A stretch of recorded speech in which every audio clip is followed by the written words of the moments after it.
Good evening, ladies and gentlemen. Welcome again. We are here, HillmanTok University. We are African American History 201. This summer semester, we're talking about the role of the Black professional in today's civil rights movement. So we want to keep going. We've had a couple weeks now, and I want to keep going with this whole thing. This week, we want to talk about white allies in the movement, right? Because when you look at Black professionals, some very often want to do what they can, right? People do what they can. People do what they're in a position to do. And if you're a Black professional, very often you're in a position to try to get resources or to try to forge connections or alliances. And again, historically, there's always sort of been that tension about white allies. How much do we need white allies? How necessary are white allies? How helpful or how hurtful are white allies?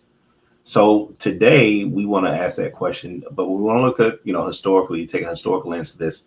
And I want to start this by talking about Eleanor Roosevelt. Now, when I was younger, I was told that Eleanor Roosevelt was God's gift to Black people, right? Eleanor Roosevelt is the wife of FDR, Franklin Delano Roosevelt, who many people think is like the greatest president of the United States ever. But Eleanor Roosevelt was this person who was, in her time, considered a great friend and ally to Black people.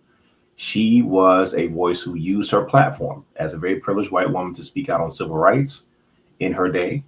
There's a lot of controversy about the New Deal, right? Franklin Delano Roosevelt comes out with the New Deal. Let's get people working. Let's get people moving. And there's always a debate as to how much the New Deal actually helped Black people, right? Did it help Black folks? Well, there was a lot of discrimination in those programs, right? We know that Black people were left out of a good bit. In fact, Black farmers were really hurt by the New Deal. Black farmers were hurt in the sense that many of them who didn't own land, they were, the whites were paid to not farm. And if you didn't own any land, then you didn't get paid. And a lot of Black farmland was lost during that period. We know that Black domestic workers could not participate in those programs. But Eleanor Roosevelt actually traveled through the South and inspected New Deal programs. And she did speak up to say everyone should benefit equally, right? I remember stories being told about Eleanor Roosevelt that if she went into a meeting and it was segregated, if Blacks were on one side and whites on the other side, she would put her chair in the middle, right? And that's seen as kind of like a revolutionary act in that time. So again, this is this great woman, this great ally to Black folks. Marian Anderson, Howard University invited Marian Anderson to do a concert in DC. And so they wanted a venue to do it in. They wanted Constitution Hall, but the Daughters of the American Revolution, they sort of ran that. And they were like, no, we're not having no Negroes coming here.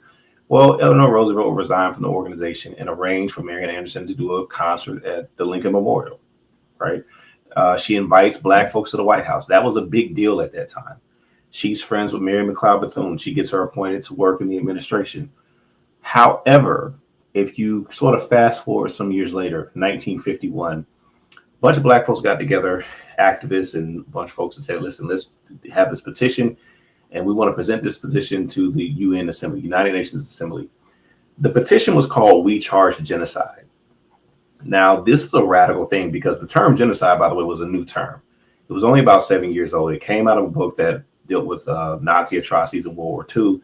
But no nation had actually been charged with genocide yet. So this is kind of a new thing. And Black folks are like, we fit the bill. So let's go ahead and run this play. And they don't just want to complain. They also are seeking reparations. They want reparations for everything that's happened.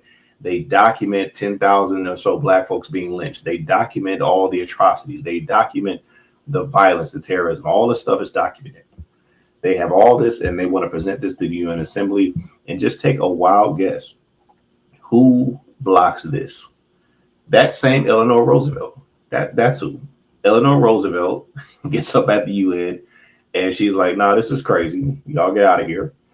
And also she does interviews. And in these interviews, she highlights how much progress America's making. Negroes are doing great, right? Now, again, this is this great white ally.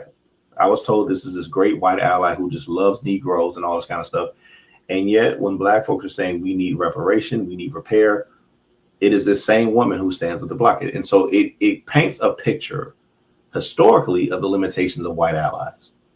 Whereas, many will say, well, we shouldn't call you the N-word. Many folks will say we should have equality in theory. Many people will do certain things. But when it comes down to actually, let's correct this.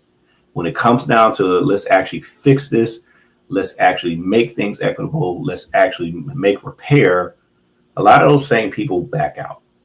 A lot of those same people were like, yeah, you're going a little bit too far for me. So it is a good picture. Eleanor Roosevelt, I think, is a really good case study of the limitations of even some of the most well-intentioned white allies. The reality is this theme carries forward in history. Let's look at the NAACP, for example. The NAACP was a very radical organization. I talked about that petition, We Charge Genocide, where they document all these lynchings. Well, back in the day, the NAACP, their big thing was anti-lynching, right? Because they didn't have a lot of hope that the federal government was going to do anything for Black people. But it was like, at least just leave us alone. If you leave us alone, we can build. So think about, for example, a lot of the Black business districts that were destroyed, like a Black Wall Street in Tulsa. This is what the NAACP has in mind. Like, if you just leave us alone, we might be okay. So they want to pursue anti-lynching. And there's a foundation, a white foundation, the Garland Fund. And the Garland Fund comes along and says, this is a nice, cute organization. We'd like to give you some money. However, we want you to let go of this anti-lynching stuff. Let's do education. Okay, well, the NAACP is like, yeah, but we want to do anti-lynching work. And they go back and forth, and there's a fight. And eventually the NAACP was like, look, we need the money. This will kind of help us stabilize the organization. We can kind of build from there. And you can draw a straight line from that to Brown versus Board of Education. The NAACP becomes focused on education. Now, I always like to make a side note. Is it education or schooling? Dr. Amos Wilson, the late Dr. Amos Wilson, made the point that the purpose of education should be to solve your own problems, right? That's what education should be about. Black people, by and large, are not educated to solve the problems of Black people. Like that's not really what's happening in school. And so we have to even challenge that. But getting back to the story, the NAACP makes this hard shift in education. And so the reality is, when it comes to white allies or any allies, you are sort of subject to their limitations, right? If they're an ally who just comes to assist, that's one thing. But once they begin to set the agenda, you go where they go, right? And so if your entire movement is contingent upon, if your movement is built upon white allies, then you're limited to their limitations. That wasn't the most artful way to say that, but you get the point, right? The Garland Fund was like, we will give you money, but you need to do this. So your movement can go further. The NAACP went further than they could have gone without the money, but further in what direction? And so it is today. When we look at Black professionals and the sort of allies and the alliances that people try to forge, if you look at some of the movements, very often they're targeted at courting white allies, whether it be boycotting to get retailers to do XYZ for Black people, whether it be trying to find companies who have favorable DEI policies. There's this constant drumbeat of getting white allies. Now, again, everyone needs allies, but the question is, for what? Like, what are these allies doing? Are they setting the agenda? Are they helping you with your agenda? And that sort of becomes the tension always. Everything should be transactional. Here are the goals that we have as Black people. And if you can assist me in group to that, sure. If not, then it's not really an ally. You have a master who's directing your organization. You have a master who's directing your movement. That's not an ally. That's a master. An ally helps you with your movement and your cause. And it's not that they're bad people, right? People are just self-interested. People are interested in themselves. People are interested in what they got going on, right? If your car needs an oil change, in theory, I might care about that, but I'm concerned about my car, right? It's not that I'm an evil person, but people are just sort of self-centered. People are sort of worried about themselves. And the reality is, most people who are really wealthy or who you think are in a position to be your ally and can do something for you, they are also people. They're self-interested. So I'm not going to write you a check to undo all oppression in society if I benefit from oppression. That's like going to a slave owner back in the day and saying, you know what, could you join the anti-slavery society because it's the just thing to do? Well, why would they join the anti-slavery society if they make their money from slavery? It doesn't make any sense. And yet you see this a lot with Black folks trying to attach themselves to allies. That's just not even in their interest. So like the Garland Fund, I can help you do something else. It sounds nice, but it doesn't really meet your need. It doesn't deal with the core issue. The core issue is white dominance, right? And that's not really what people have in mind as allies. So when you want to talk about white allies, right, I think about somebody like John Brown in history. John Brown is like one of the greatest Americans who ever lived. If you don't know that name, he's an interesting character. He is famous for leading this raid on Harper's Ferry in West Virginia. So there's a federal arsenal in West Virginia. They got all these weapons and stuff there.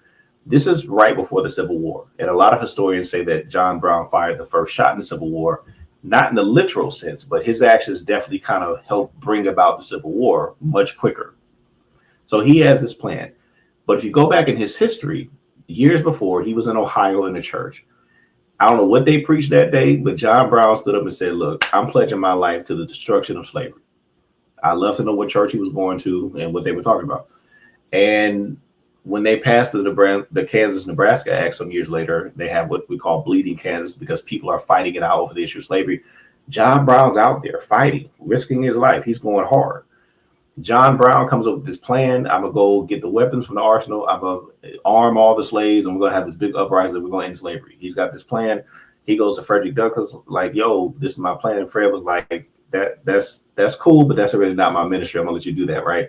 He's a radical guy. And, of course, he goes and he becomes the first person executed for treason in this country because he's trying to abolish slavery. Now, an interesting side note, when the military came to put that rebellion down to get John Brown, the person leading that happened to be Robert E. Lee, who becomes later this great Confederate general.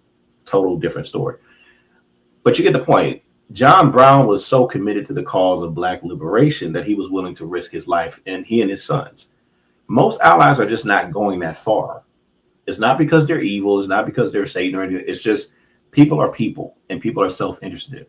And unless you have a John Brown in your camp, you can't really stake your whole movement on allies. You can't put your whole movement on someone else. So as Black professionals today, as we're trying to make alliances, as we're trying to find allies and find resources for our movement in this day, we got to ask some critical questions. Does my strategy completely depend on this ally? If my strategy is completely dependent on an ally, that's not a really good strategy, because you can only go as far as that ally is going. And unless their name is John Brown, they're only going so far. If we're looking for allies, yes, everyone needs an ally, right? So, look at our HBCUs. Overwhelmingly, they are founded with the help of white people, with the federal government and other people giving money, mission. So again, everyone needs allies, but to what end? To what purpose? Where's the stopping point, right? Where are they going? Where are you going? You need to kind of do that analysis first. And so again, if the strategy is somebody else, that's not really a good strategy for Black people to get the ends that we want. And at the end of the day, what is the issue? Again, it is white dominance. It is the fact that all the means of production, all the institutions are controlled by someone else. And our life outcomes are completely contingent upon those people liking us, those people extending opportunity. That is white dominance. So that is the real issue that we're dealing with. Is it really plausible that a bunch of white allies are interested in challenging white dominance, particularly if they benefit? And again, I'm not saying these are bad people. Just, again, if I make my money from the oil industry and someone comes about talking about renewable energies, I'm probably just like not that keen upon it unless I can profit, unless I can take this oil money, flip it and invest in renewables and keep getting rich. Like, other than that, people are just not interested in undoing their prosperity. That's just not how this works. So again, we go back to Eleanor Roosevelt. She did a lot of great things. She seemed like a pretty cool person, but when it really came down to it, she had her limitations. It was only so far as she was going, and the world hasn't changed that much. And so as Black professionals, again, I'm saying, what are the goals? What are we trying to accomplish?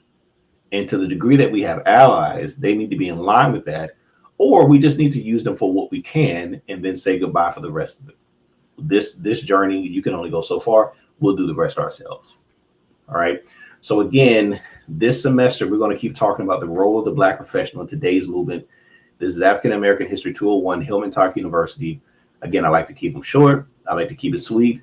I'm available. You can hit me up. Any questions, comments, concerns, but I really appreciate you all joining me tonight, and we will talk again very soon. Have a good evening.